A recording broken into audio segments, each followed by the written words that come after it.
Você tem curiosidade de saber como ocorre o processo de cicatrização, ou seja, o processo de regeneração da pele? Então fica aqui comigo até o final que eu vou te explicar passo a passo como que isso ocorre.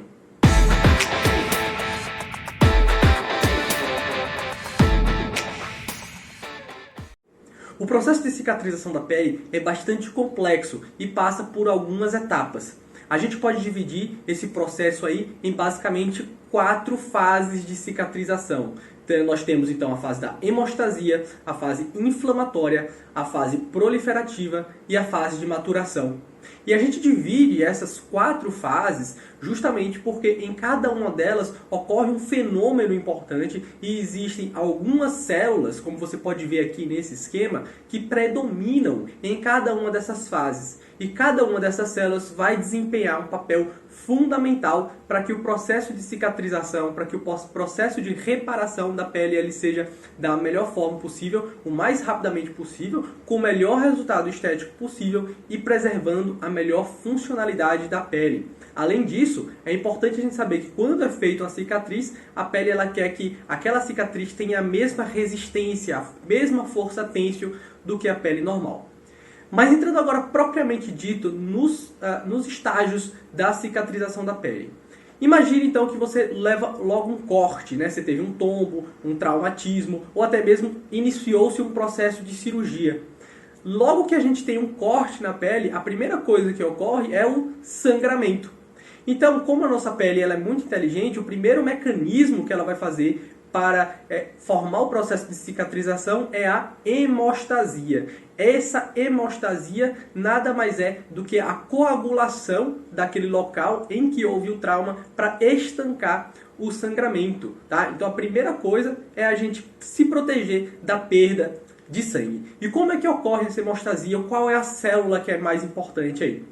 Então a célula que é fundamental nessa primeira etapa, na fase da hemostasia, são as plaquetas, né? Então nossas plaquetas elas vão até o local aí de ferimento, né, do traumatismo da pele e vão formar um coágulo. Esse coágulo aí vai então impedir ou diminuir o sangramento. É por isso que se a gente comprimir ali logo uma ferida que foi feita, em poucos minutos, né, se for uma ferida pequena, em poucos minutos nós vamos ter já a diminuição ou até mesmo o estancamento daquele sangramento. A segunda fase do nosso processo de cicatrização é a fase inflamatória. E vamos entender aqui qual que é a importância disso. A gente viu que existem várias células ali que vão participar do processo de cicatrização, né? Então é importante que haja uma vasodilatação, ou seja, os vasos sanguíneos eles se dilatam para que as células cheguem mais facilmente, né, na ferida, para que essas células aí façam o processo de cicatrização.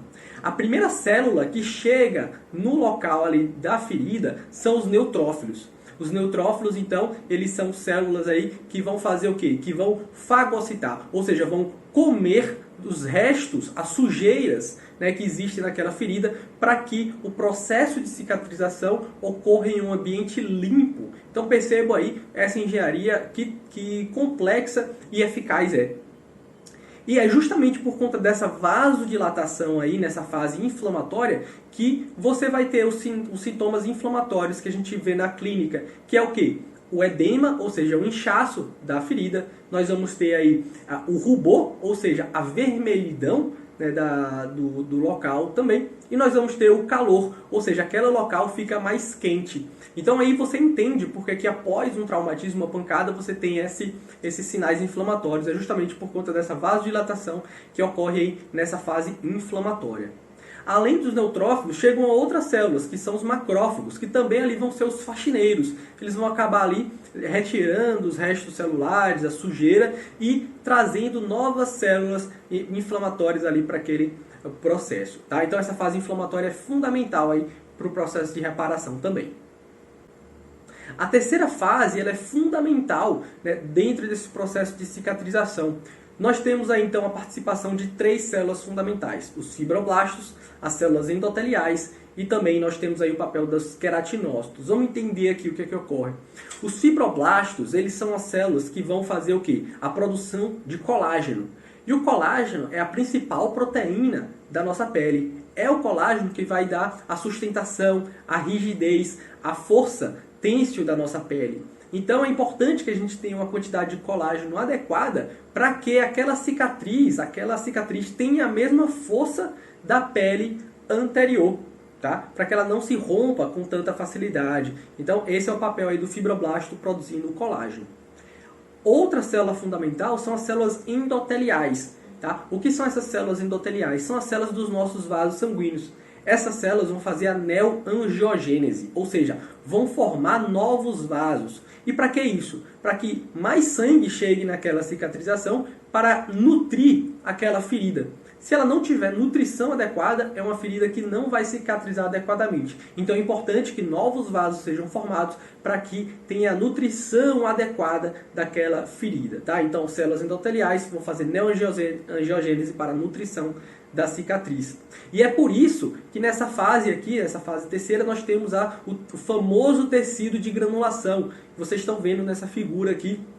Nós vemos esse leito aqui vermelhinho, sangrando um pouquinho, e é justamente isso que a gente quer, mostrando que essa ferida está tendo um processo de cicatrização adequado e que vai ser uma cicatriz aí bastante saudável. E a terceira célula, que é fundamental aqui, são os queratinócitos. Os queratinócitos são as principais células da nossa pele. É eles quem constroem a nossa epiderme. E eles aqui estão se proliferando rapidamente para fazer o processo de reepitelização, ou seja, cobrir toda a nossa ferida que está ali aberta, tá? E é nessa fase então que a gente vê aquelas casquinhas de ferida. Então essas casquinhas de ferida nada mais é do que o processo de reepitelização da pele. Por isso que a gente sempre orienta o paciente a não retirar essas cascas de ferida, porque senão você vai estar atrapalhando o seu processo de cicatrização. Tá? Então vai tendo toda essa reepitelização para fazer a cobertura adequada da nossa pele. E a quarta fase, né, do nosso processo de cicatrização é a fase de maturação. Essa fase de maturação é a última fase que vai dar completamente a força da cicatriz. Lembrando que essa força da cicatriz ela só vai estar completamente terminada mais ou menos após um ano da cicatrização. Em poucas semanas a pele já tem uma certa resistência, mas ainda é menos resistente do que a pele normal.